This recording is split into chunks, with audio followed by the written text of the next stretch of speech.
Now, Charlie Kaufman is best known as the writer behind Being John Malkovich and Eternal Sunshine of the Spotless Mind, but with his latest film, he's turned his hand to directing.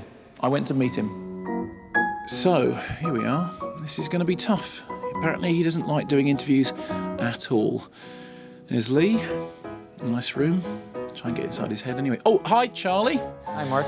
How are you? I'm fine, thanks. Bearing up? Yeah, excellent. Okay, can I go now? Charlie Kaufman is a screenwriter who came to notoriety with the surreal indie hit Being John Malkovich, about a man who finds a portal into the head of the actor. Malkovich. All your scripts get the audience inside the head of somebody else, and it's very much about seeing the world view from within that head. Of course, in the case of Being John Malkovich, that is the central conceit, is you literally get inside the head of John Malkovich. And how did that come to you? I think what happens is, in this movie and in other things I do, I come up with a conceit, and then my brain tends to go through permutations. So I think, well, okay, I've got this character, Craig, played by John Cusack, going to Malkovich. This is what happens. And then, you know, if you do that, you ultimately come to the notion that John Malkovich has to go into his own portal. It's available for him to do, so what happens if he goes into it? And it just occurred to me that this is what would happen. Malkovich. Malkovich.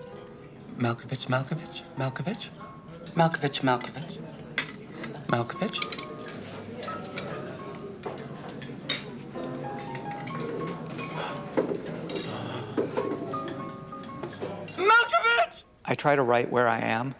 I want to write in the chaos of existence as opposed to from the point of view of having some perspective and distance from something. And so when I was stuck on the script for what became adaptation, that's where the turmoil was. And so I started to think about that, and then I decided that this was interesting. I've got to stop sweating. Can she see it dripping down my forehead? Oh, she looked at my hairline. She thinks I'm bald. We think you're great. Oh, wow. Thanks. That's nice to hear. We all just loved the Malkovich script. Thanks. Such a unique voice. Boy, I'd love to find a portal into your brain. Trust me, it's no fun. I think it's impossible to not write autobiographically. I think you could try as much as you want, you're still going to reveal yourself. I choose to do that and do it as much as I can and reveal as much as I can about myself and my experience of the world and my work. The visualisation of Kaufman's world on screen has been achieved through close collaborations with director Spike Jonze on Being John Malkovich and Michel Gondry, whose distinctive style was perfected in Eternal Sunshine of the Spotless Mind. I love being bathed in the sink.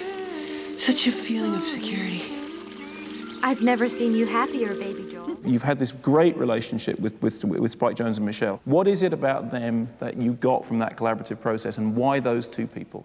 I mean, I think it's a matter of circumstance, really. I mean, to begin with, no one wanted to make Being John Malkovich. Spike wanted to make it. I had no idea who he was. Anybody could have come up to me and said they wanted to make it, and I would have said yes. You know, that being said, I think it was serendipitous because I do really like Spike, and I think he was a great person to collaborate with. And I think his taste, which I think is like the fundamental thing that a director has to offer, is also really good, or at least similar to mine. The one film that doesn't have the Charlie Kaufman seal of approval is Confessions of a Dangerous Mind. Beyond writing the screenplay, Kaufman was not involved with the filmmaking process and was later shocked to find out that some of his script had been rewritten by director George Clooney.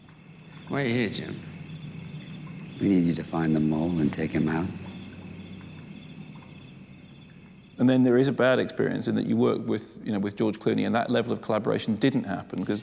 Yeah, I mean, the truth is I didn't really work with George Clooney, and that's the issue. I mean, he wasn't.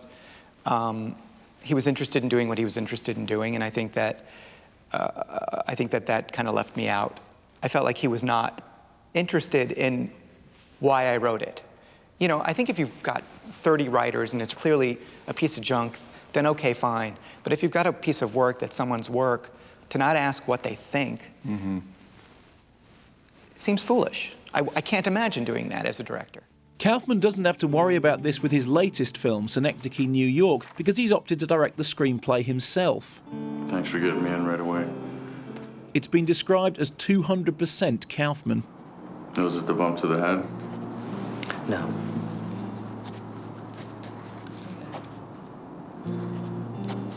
Could be. But I think we need to get you to a neurologist. Neurologist? The brain expert. I know what a neurologist is. Fine, I just thought from the way you asked. I thought you said urologist. On a very basic level, it's a man's life. It follows him from about 40 years old till about 90 years old. It's about his dealing with the passing of time, his progressive illnesses, the death of the people around him, the relationships that he has in his life. Yeah, I have to go find my daughter. Your daughter's right here. My real daughter. Excuse me? No, my first daughter, Olive. I have to go find her. Please, don't do this to us! She's tattooed. She's tattooed. Oh, everyone is tattooed. Henry Miller once said that he realized that with anything that he's written, he could have written the exact opposite and still been honest. And I really believe that. I really believe that everything is really complicated, and there is no answer, and there is no truth, and any truth can be argued, and argued honestly. So, yeah, I believe it, you know. But I also don't believe it, you know. Anything you state so concretely is not true, in my experience. The complicated, honest truth is that Kaufman's labyrinthine scripts need the mediating influence of an accomplished director, something Synecdoche, New York lacks. I've talked to you before. This is not a play about dating. It's about death. The result is like climbing inside Kaufman's head and being Charlie Kaufman, not necessarily something we'd all want. But for someone who famously dislikes revealing themselves in interviews, it offers a raw and troubling insight into the mind of this most distinctive writer. You know, I keep reading all these things about how you don't do interviews and you don't like interviews. Clearly this is not true because you've just been on a sort of tour of doing interviews and all the rest of it. So, truthfully, have you enjoyed this? This experience with you? Yeah. Yes, I have. And you really mean that, really? You'll never know. No, I did. So thank you very much. Pleasure. Thank you very much.